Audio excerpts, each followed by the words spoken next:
Debbie, the researcher. And I'm Judy, the athlete, and we're here to help you better your best.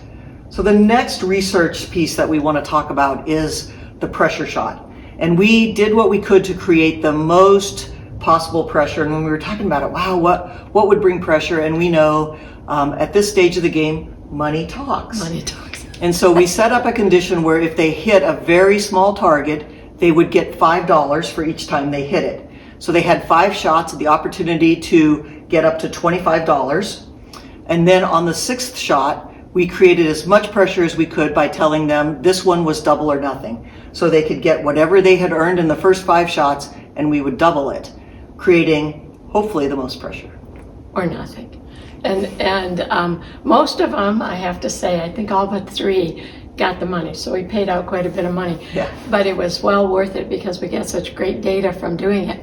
So there's the data that comes from the money condition, all 6 shots, so to speak. And then there's the data that comes from just that last shot, because that one, as Judy was just mentioning, is the most pressure. So this, what's on the board, is only the very last double or nothing shot.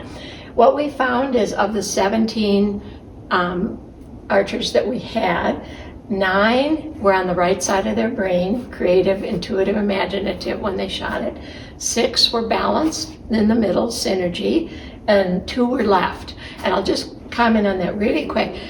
Judy can probably comment better than me. If you're left, you're left. And lots of times nothing is going to move that, so to speak, because that's Judy. Because I'm left. She's left. Yeah, and I'm about the farthest right you can get.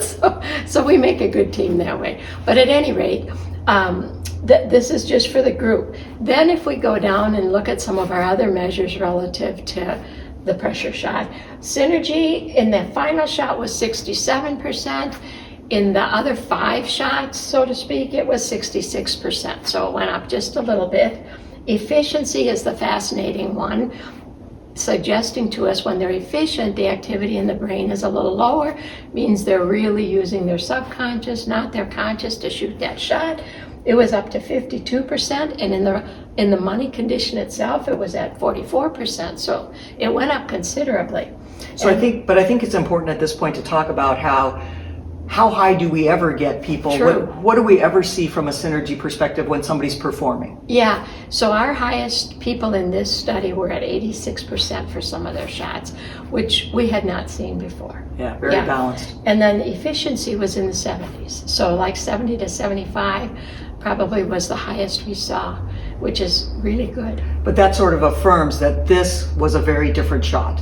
Yes, Putting this that's right. pressure on gave us very, very different results. But it's interesting to see that my efficiency, so my activity went down in order to create higher efficiency, correct?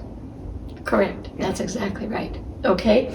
And then we looked at what they reported. Was it a normal shot, zone shot, whatever, and how many were successful. So 5 out of 6, there were 6 normal shots, 5 were successful. There were 3 zone shots for the last one, 3 were successful. 2 wheel shots, 2 were successful. There was only 1 help shot, it was successful. And 4 out of 5 saves were successful. So once again, we get a pretty clear picture, I think, of the mindset that's really important for the most pressure shots. And the great part is we can train it. Yeah, I mean that we have both of these measures, synergy and efficiency, in our training program, and they come up over and over again. When both of them are relatively high, you're performing very, very well. Yeah, it's really been fun to see the data, and we hope this helps you.